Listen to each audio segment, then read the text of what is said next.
Bonjour les parfumés célestes, bienvenue à Mission Jérémie en 10. Et nous serons à aborder un thème très demandé. Comment reconnaître un faux prophète? Vous savez que parmi les différents témoignages que nous pouvons entendre dans les corps de Christ, la plupart sont toujours en parlant des situations soit parce que la personne a cru à une prophétie qui a été donnée par un prophète.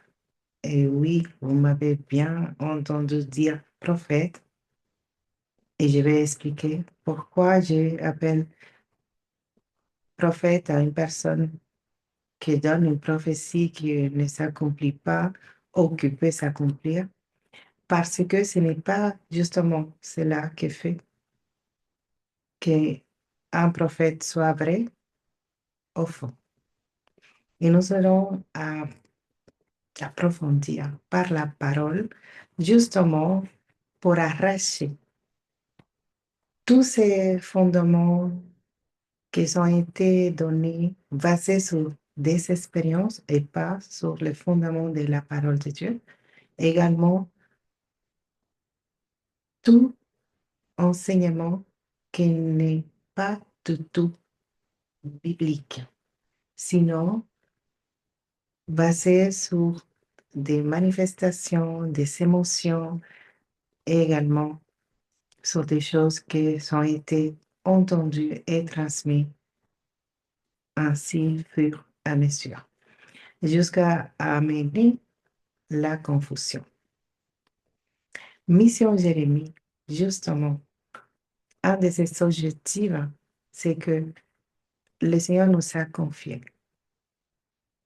cette mission qui pour nous c'est très important, surtout dans les temps que nous vivons. Il faut savoir que la compagnie Parfum Céleste a une grande responsabilité qui c'est de rassembler des femmes de l'esprit pour travailler ensemble avec la conduite du Saint-Esprit. Et pour nous, c'est tellement important filtrer, justement. Quand je parle de filtrer, je ne parle pas des personnes qui seront filtrées, sinon tous ces enseignements, toutes ces doctrines, toutes ces pensées, tout ce qui vient euh, amener la personne à une posture, je dirais, d'endurcissement de cœur jusqu'à arriver à l'incrédulité. Pourquoi? Parce que cette personne a été victime d'un abus spirituel parmi autant des prophètes qui sont justement par rapport à sa position et par rapport à leurs intérêts, amener à la personne à plutôt s'éloigner des principes du royaume et des fondements bibliques pour aller vers leur propre vision. Et j'ai encore dit prophète. C'est intentionnel. À chaque fois que je vais parler des faux prophètes, je vais juste dire prophète et vous allez comprendre pourquoi je continue à nommer prophète à une personne que la parole établit comme un faux. Et nous allons commencer immédiatement par la lecture. Bien avant, je souhaite simplement vous manifester ma reconnaissance. Cette reconnaissance que, qui vient de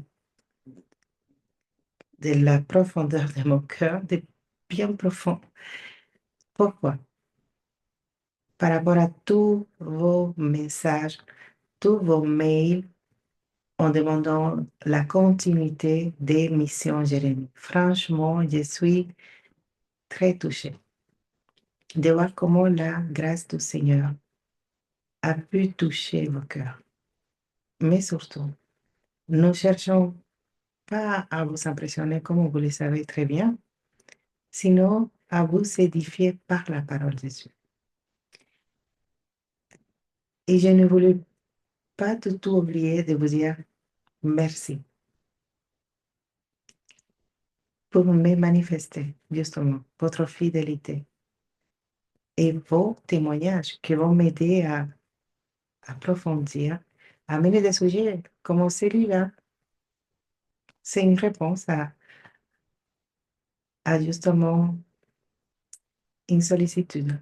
La personne m'a posé des questions sur comment identifier les faux prophètes et j'ai hésité. J'ai dit, mais il y a tellement de choses à partager concernant ce thème que je voulais plutôt les retarder pour faire un enseignement prophétique avec les fondements, les paroles, mais je dis non. C'est parmi la mission Jérémie qui a été demandé d'aborder ce thème, mais c'est en mission Jérémie que je vais répondre. Bien sûr, je ferai prochainement un masterclass sur de comment identifier les faux prophètes, mais pas pour me baser sur les faux, sinon comment justement reconnaître une prophétesse ou un prophète de l'Éternel. Nous allons lire la parole.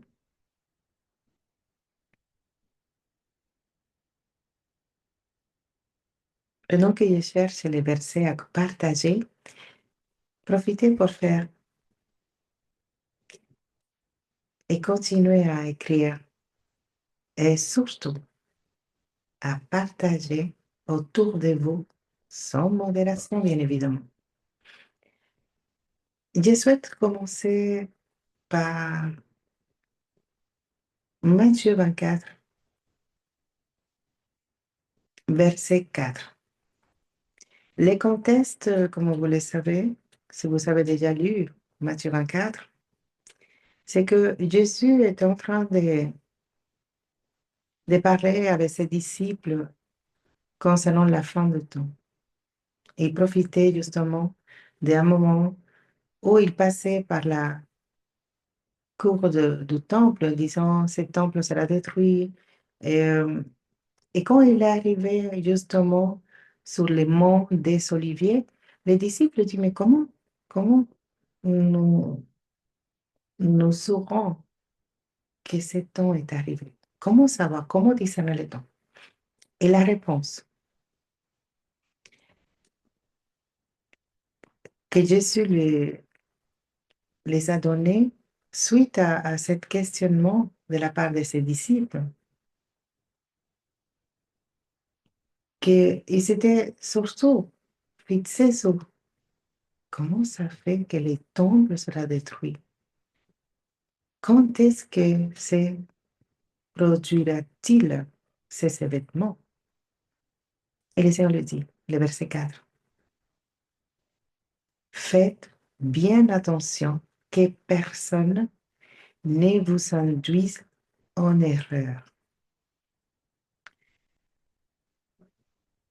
Et continue à parler, car plusieurs viendront dans mon nom. Et quand le Seigneur se met à enseigner ses disciples sur la fin, la première chose qu'il dit, que personne ne vous induise à l'erreur. Il y a des autres versions qui disent que personne ne vous séduise pas. Moi, je préfère que personne ne vous induise en erreur.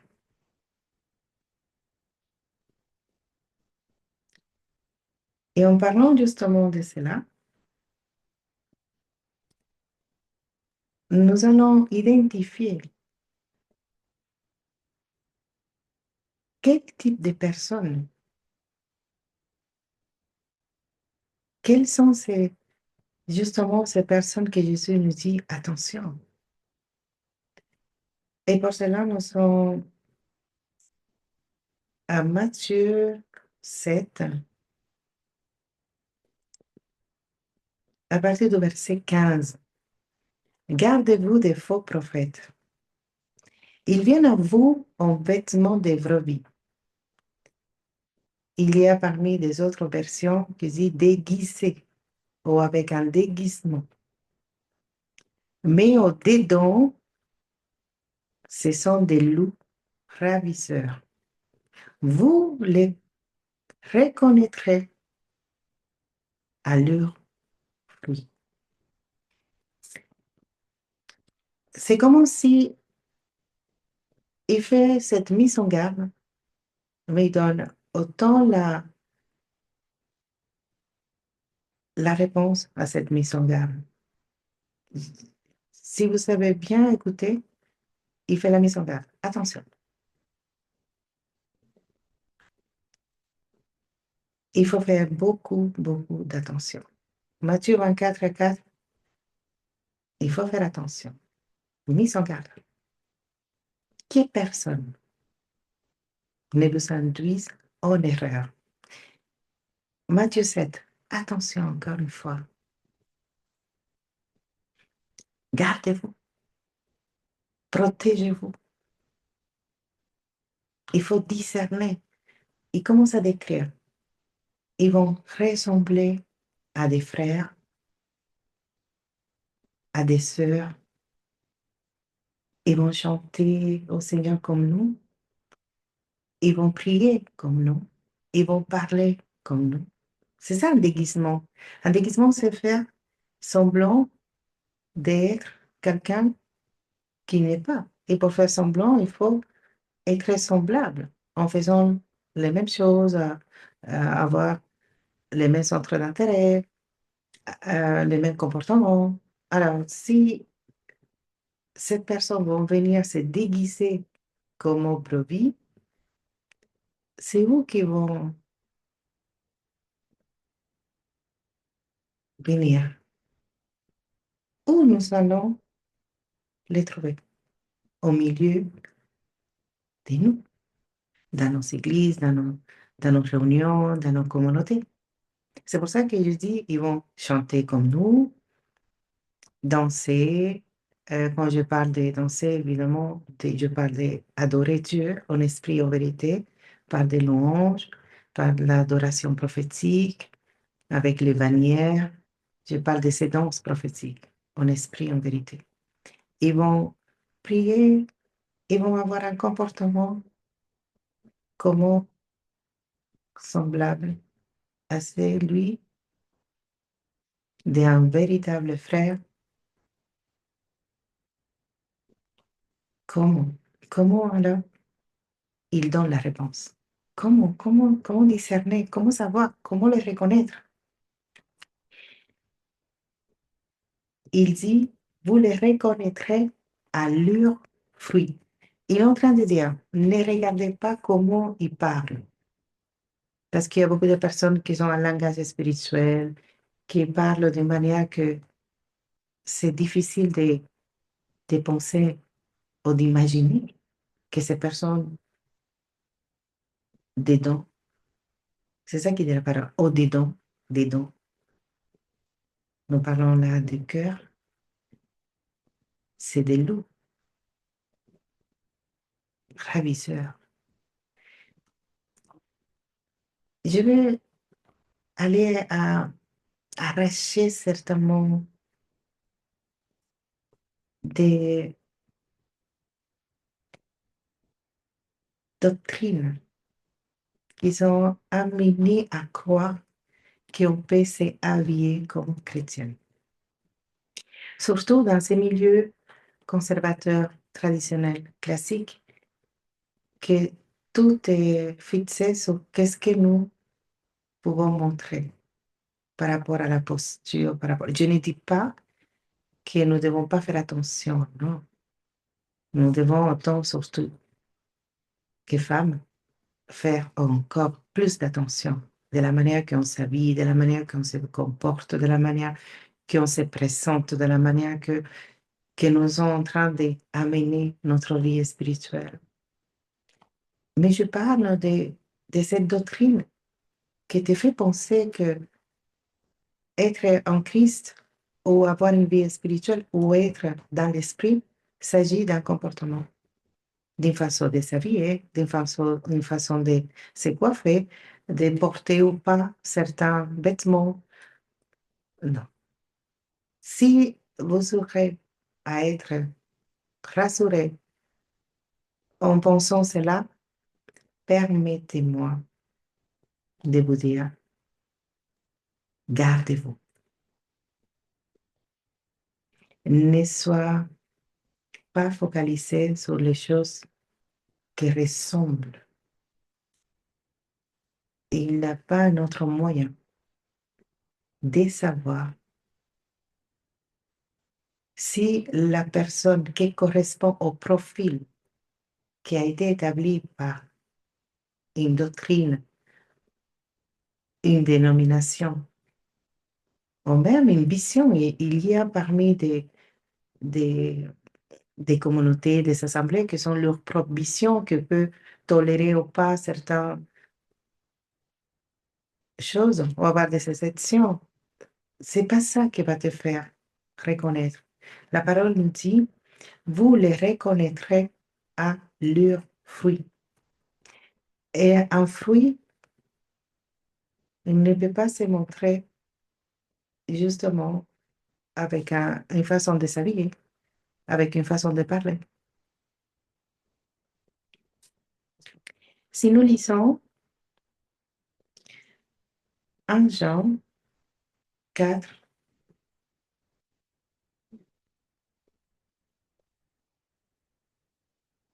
6, la parole nous donne encore un conseil. Nous sommes des dieux. Celui qui connaît Dieu nous écoute. Celui qui n'est pas de Dieu ne nous écoute pas. C'est par là que nous connaissons l'esprit de la vérité et l'esprit de l'erreur. Matthieu 24, 4. Nous avons une mise en garde. Attention, que personne ne nous induise pas en erreur. Et la parole nous parle de quelle erreur, quel est cet esprit d'erreur que peut se déguiser pour faire passer justement une personne par un frère, une sœur, un pasteur, un prophète, une adoratrice, un adorateur. Est-ce que vous avez déjà rencontré des personnes qui sont, mais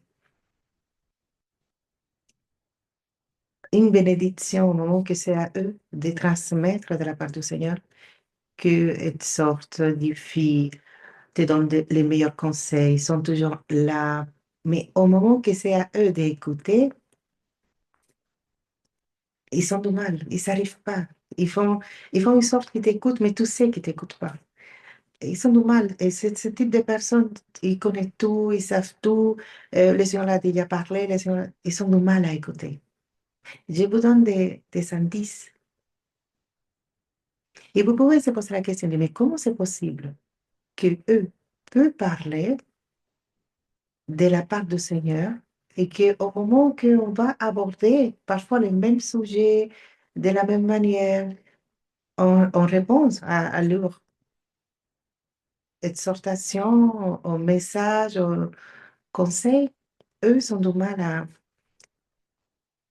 Il faut que toujours soit eux qui soient au centre, qui prennent la parole. Mais toujours ce type de personnes, ils vont amener un sujet qui est surtout de votre intérêt. Et parfois même, c'est la parole que vous avez besoin d'entendre. C'est comme ça que ça se passe. Ils vont créer un lien de confiance. Mais ce lien de confiance ne sera pas un lien d'esprit, sinon d'âme. Ils vont commencer à aller vers vous pour faire croire qu'ils vont vous apporter du bien. Parce qu'ils vous parlent avec la parole. Comment savoir que c'est un déguisement? Vous les reconnaîtrez par leurs fruits. Il n'y a pas un autre moyen. Ce n'est pas par rapport à ces paroles. Ce n'est pas par rapport à leur service. Ce n'est pas par rapport à leur comportement. C'est fruits. C'est exactement cela que nous a dit Matthieu 7, verset 15. Ce verset nous dit, vous les reconnaîtrez d'une seule manière. Et de quel fruit il nous parle? Du fruit du Saint-Esprit. Et je reviens à l'exemple de que la parole vient de nous donner un autre conseil ou une autre caractéristique en disant une personne qui a l'esprit d'erreur et qui souhaite t'amener en erreur va avoir du mal à t'écouter. Et les fruits du Saint-Esprit qui fait que cette personne puisse avoir cette capacité d'écouter et la patience. Ça ressemble tellement évident, mais quand nous sommes au milieu de cette personne, il faut savoir qu'il y a aussi un esprit de séduction qui nous empêche d'avoir ce discernement, que nous pouvons y arriver quand il y a plusieurs caractéristiques, à plusieurs reprises, il y a quelque chose qui nous dit, mais le problème, c'est quand on va peut-être manifester notre inquiétude à une autre personne qui est déjà séduite. Et cette personne va nous rassurer et nous dire, non, non, non, c'est que tu ne connais pas. Je le connais bien. Il m'a tellement aidé.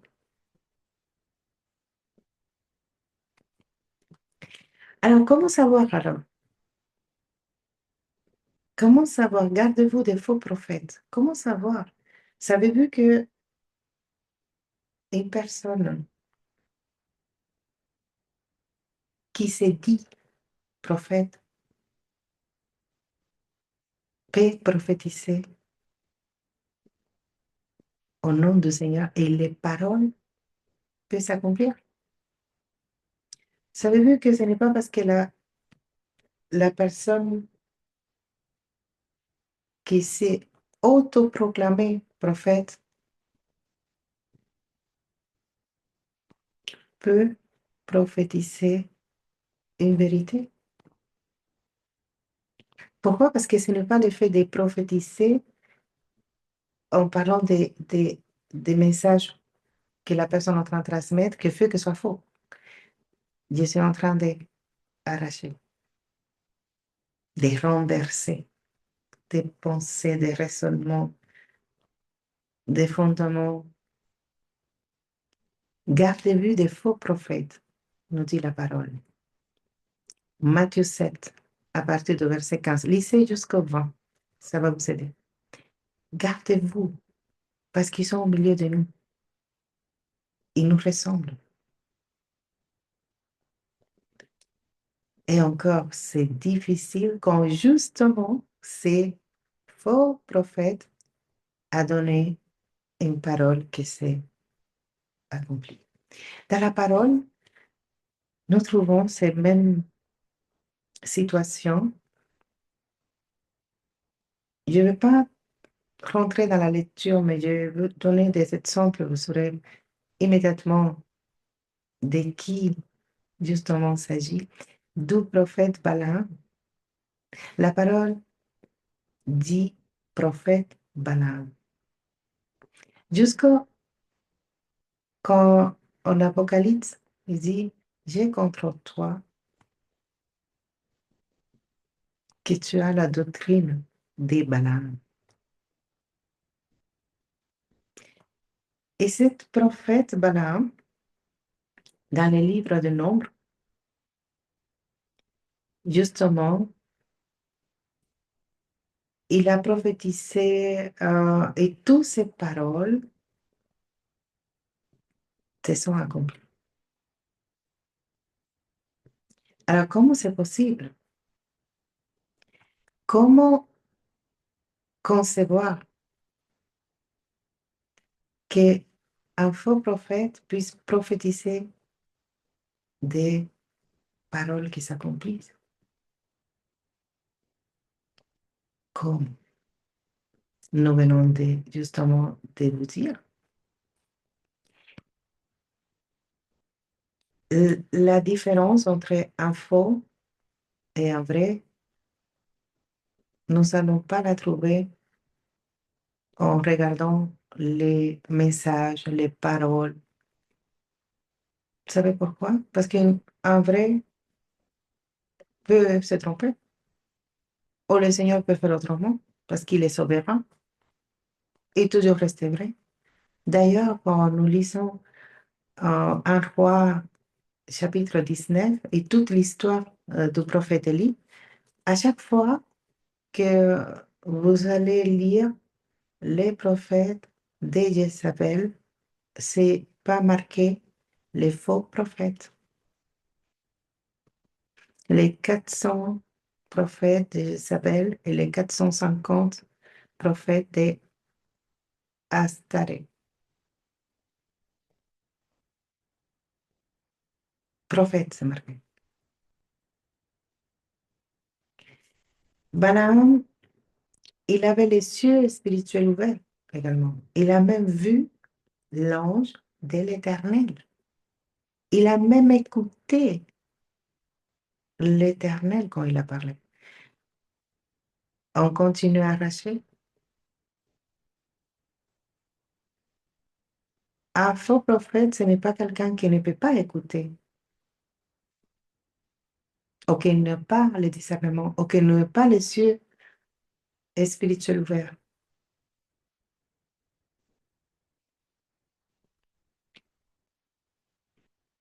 Balaam a même prophétisé sur la 12e venue de Christ. Et même, je crois que je vais vous dire une phrase et vous allez immédiatement la reconnaître. Dieu n'est pas un homme pour mentir, ni pour se repentir. C'est Balaam.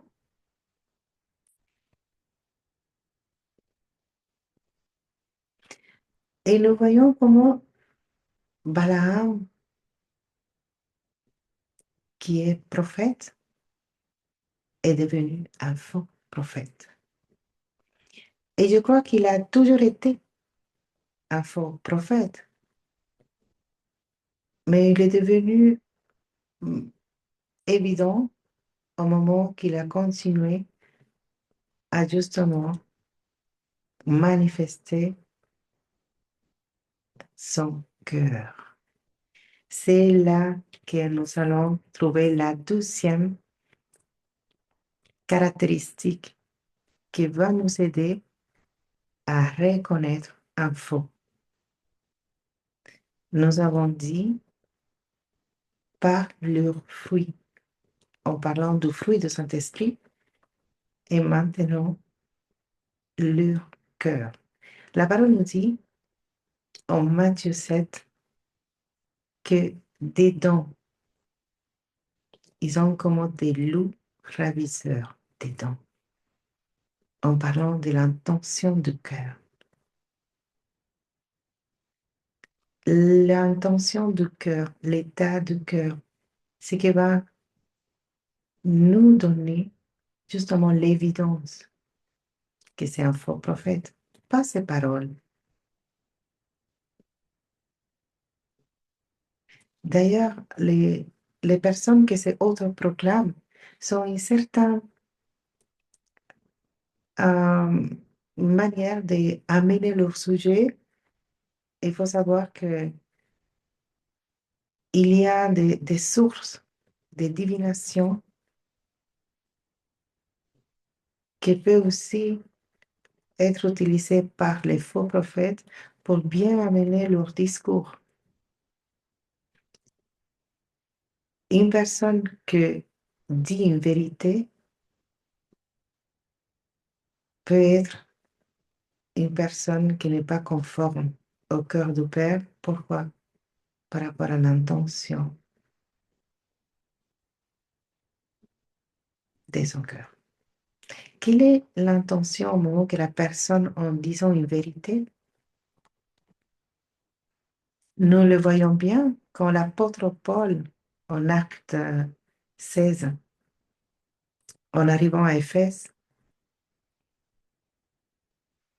la jeune fille criait, voici des serviteurs de l'Éternel, voici des hommes de Dieu. Et elle criait pendant plusieurs jours, jusqu'au moment que ça dérangeait tellement l'apôtre Paul qu'elle a dû chasser l'esprit des pitons qui animait la jeune fille. Elle disait la vérité, oui. L'apôtre Paul était un homme de Dieu, oui, évidemment. C'est un serviteur de l'Éternel, oui. Mais quelle était l'intention du cœur de la jeune fille? Quelle était la source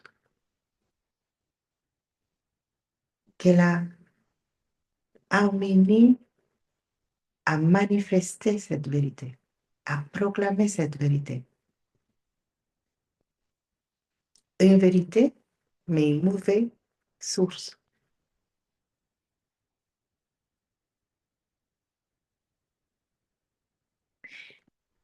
Il y a une troisième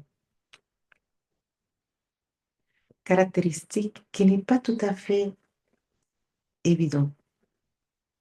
C'est que ils vont toujours être prêts ou prêtes à donner une parole, à rendre un service, à prier, mais toujours parce que il y a un intérêt personnel. Toujours. La manière qu'un faux prophète va prophétiser, ce n'est pas en se focalisant sur les paroles, sur les temps, la durée, si la parole s'accomplit ou pas, non, c'est pas ça. C'est qu'est-ce qui l'intéresse? Pourquoi? Pourquoi il a un intérêt particulier? Qu'est-ce qu'il cherche?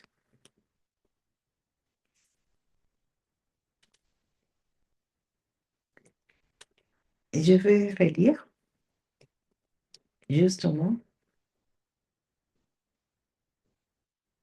la partie peut-être du cœur. Je vais la relire en Matthieu 7, la partie qui dit,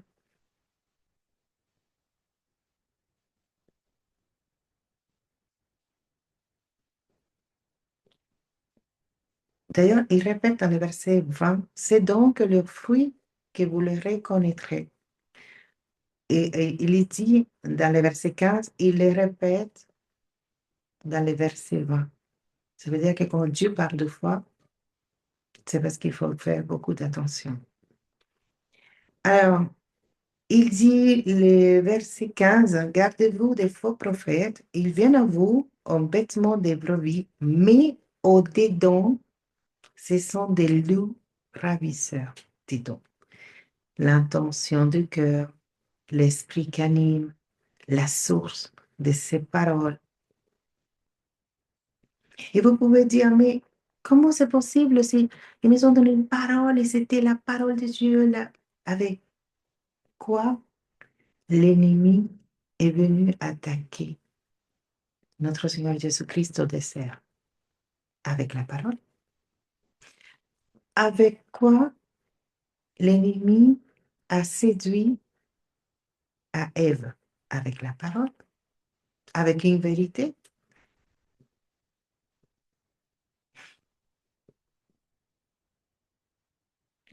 Si nous lisons encore Matthieu 24, nous avons déjà lu le verset 4. Maintenant, nous allons lire le verset 23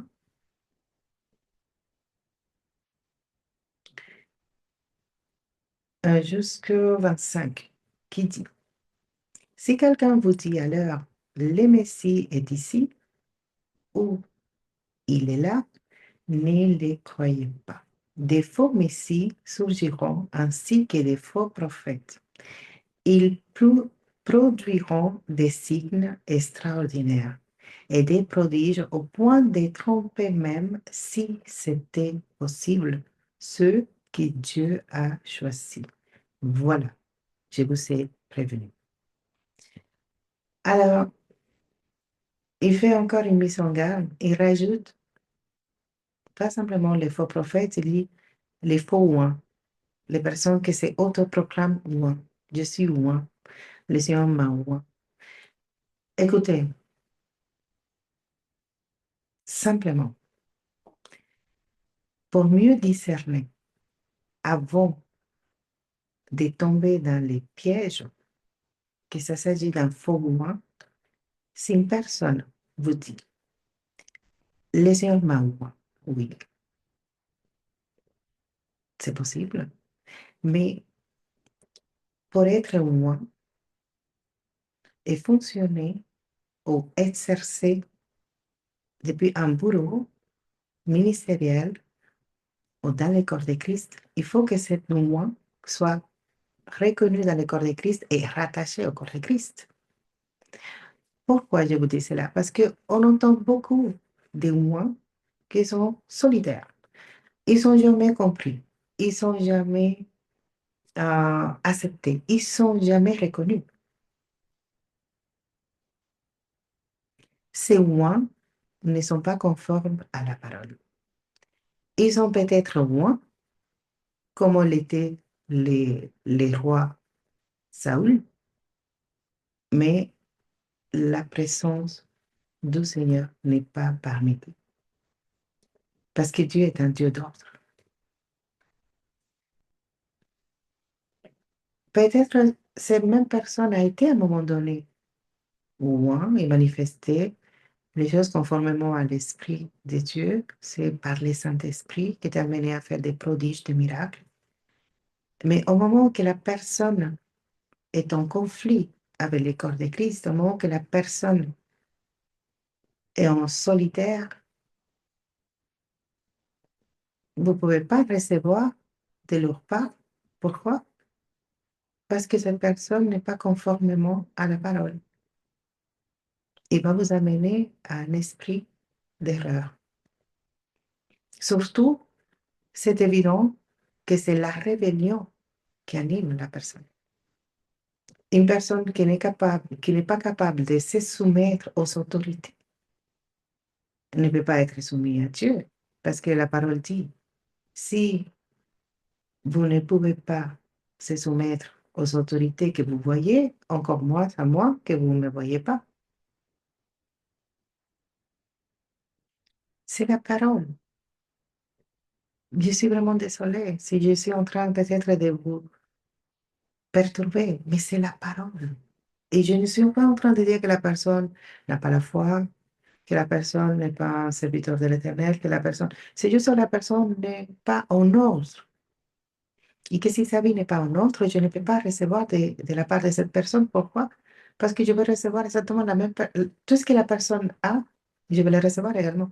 Ça veut dire que si la personne est en rébellion, si la personne est offensée, si la personne est en train d'être animée par un esprit orphelin, moi, je vais recevoir pas simplement ces paroles, je vais recevoir tout ce que la personne porte.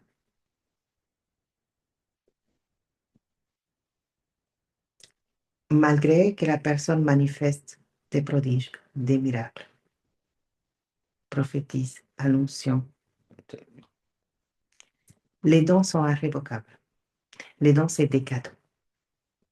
Une personne peut manifester un don et son corps peut être très, très loin du Seigneur. Vous le savez très bien, la parole qui dit qu'au jour du Seigneur, en parlant de la femme justement du temps, ils vont aussi s'approcher des serviteurs, des prophètes, qui vont dire, dans ton nom, nous avons chassé des démons. En ton nom, et par ton nom, et par ton Saint-Esprit, et par ton onction, nous avons guéri les malades. Et il va dire quoi? Arrière moi. Il va les appeler, moi, de l'Éternel, Satan. Je ne vous connais pas. Alors qu'il ne dit pas que,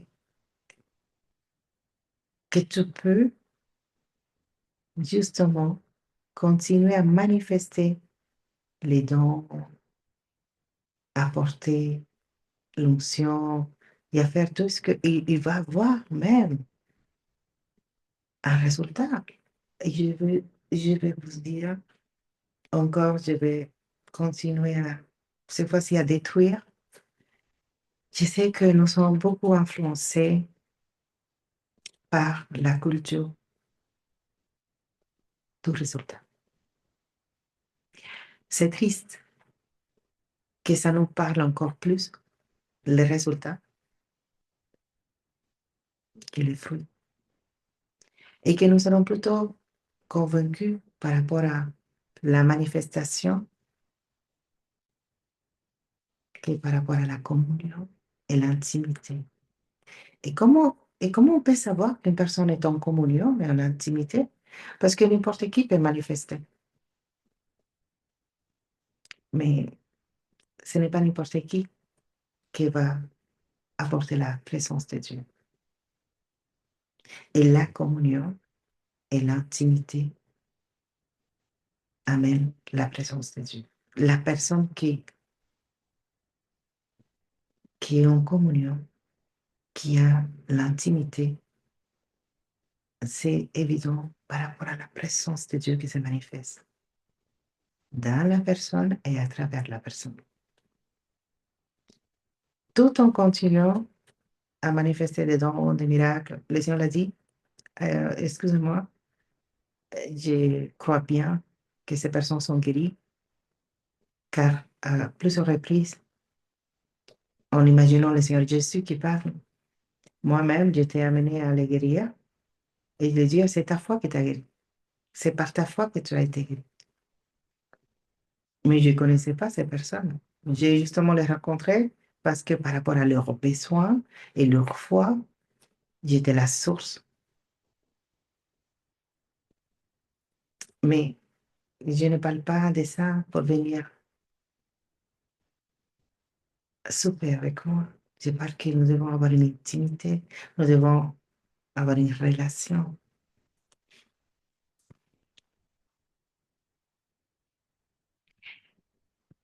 Cette fois-ci, Mission Jérémie souhaite simplement vous rappeler ce que le Seigneur nous dit dans sa parole, que personne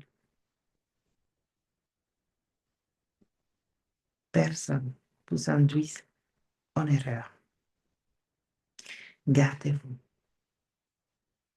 gardez-vous d'être impressionné par des manifestations. Gardez-vous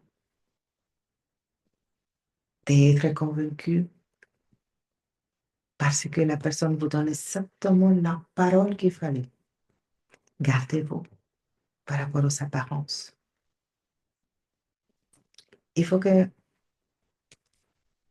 nous soyons radicaux avec la parole de Dieu. Tout ce qui ne correspond pas à la parole de Dieu, je ne peux pas me confier. Je suis désolée. Tout ce qui n'est pas aligné à la parole de Dieu, je ne peux pas me confier.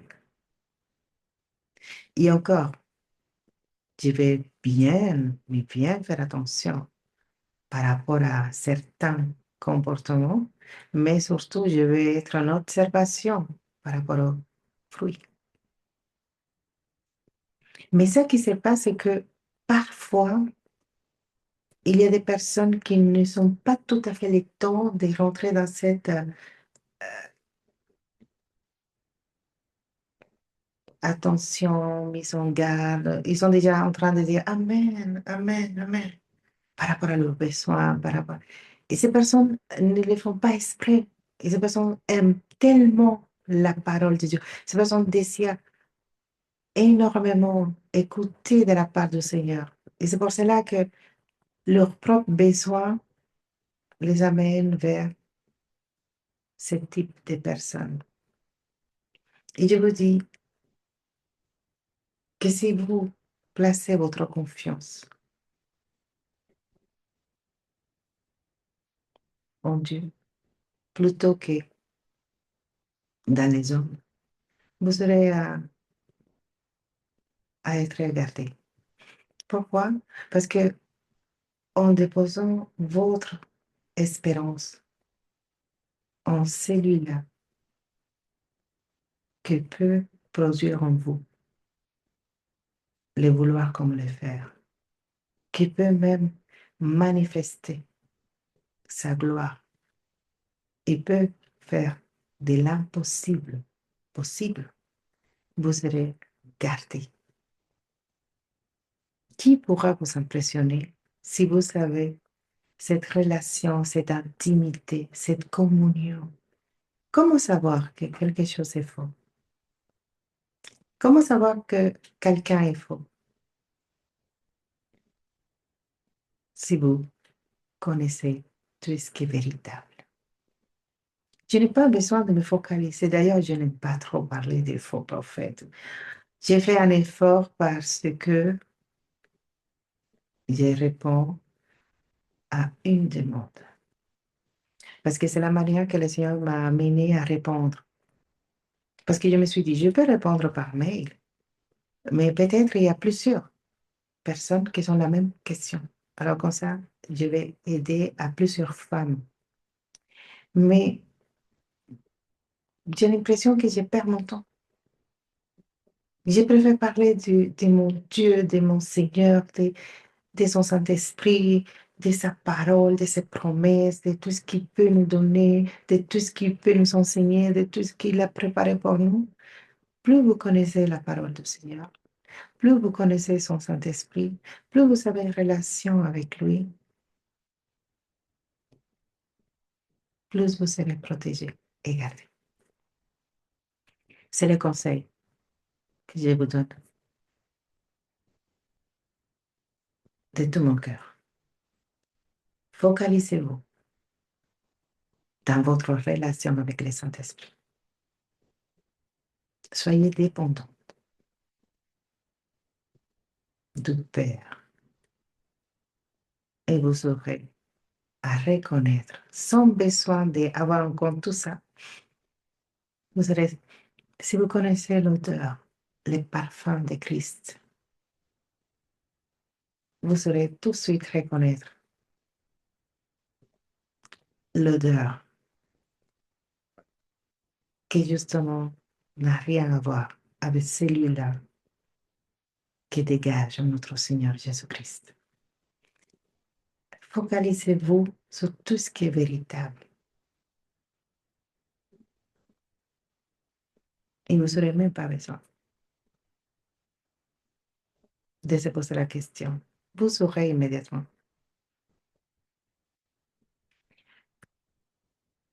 Et voilà, Mission Jérémie, indice, encore une fois, nous venons de passer un moment extraordinaire. La parole du Seigneur est venue, mais je pense à nous secouer, est venue arracher, mais par la parole, elle a planté. La parole nous amène avoir cette conviction et cette assurance de savoir que si nous déposons notre confiance en lui, il va toujours, mais toujours nous protéger. Pas simplement des faux, mais également de tout ce qui se dit venir de la part du Seigneur, mais que c'est des imposteurs. Soyez bénis, soyez encouragés, n'oubliez pas et surtout continuez à m'envoyer des mails, à faire de vos commentaires, à témoigner. Qu'est-ce que vous aimeriez qu'on aborde en mission Jérémie? Quel thème? Quelles sont les questions que vous désirez qu'on puisse vous apporter plus de clarté ou répondre, ou continuer même? J'ai déjà eu plusieurs commentaires qui souhaitent qu'on continue à parler des dons, mais pour ces, justement, conseils qui me sont faits parvenir par des messages, également par des mails. J'ai reçu des mails en me disant, il faut continuer à parler de dons. Je vous dis que dans le mois de février, à chaque mardi et jeudi, pendant tous les mois de février, nous aurons à notre centre d'entraînement prophétique un cycle des dimensions prophétiques. Et nous allons aborder justement les dons, les activer, découvrir certainement si vous ne connaissez pas vos dons et approfondir dans chaque don. Nous aurons également une partie pratique pour s'entraîner afin d'activer et manifester ces dons.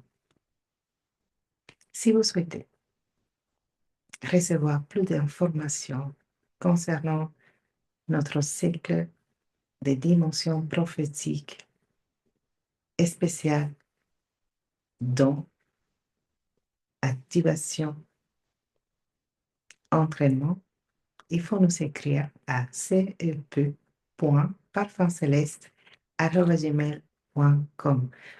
Évidemment, vous pouvez nous laisser aussi votre commentaire en disant ça m'intéresse et écrire votre adresse mail si vous êtes en toute liberté. Vous pouvez le faire. Il ne faut pas oublier. Parce que parfois, on dit, ah oui, je vais envoyer les mails et après, on oublie. Et les inscriptions sont limitées parce que les places sont déjà un peu limitées parce que nous avons déjà des réservations, il y a des inscriptions, mais il nous reste encore des places. On n'a pas encore annoncé cette cycle de dimensions prophétiques concernant les dons. Il nous reste très peu de place. Mais je vous ai déjà donné l'adresse mail. Vous savez déjà comment faire. Il faut juste nous écrire. Il faut se dépêcher. Et je vous dis que vous serez dans une autre dimension. Il y aura une réunion de présentation des cycles où nous aurons à donner plus de détails, expliquer comment à chaque mardi et jeudi, nous allons procéder et aussi les programmes en détail, qu'est-ce que nous allons faire, comment, à quelle heure. Les mardis 4 février, par Zoom. tout ça par Zoom. Ça ne sera pas transmis. Il ne sera pas enregistré. Il n'aura pas de possibilité de revoir des vidéos. Non, non, non. Pourquoi? Parce que le mardi, nous aurons un temps d'impartition prophétique. N'hésitez pas à nous écrire. Vous aurez tous les éléments nécessaires afin de vous inscrire. Et je vous dis à très bientôt. Mission Jérémie à 10. Bien d'arriver pour le moment à la fin. À très bientôt.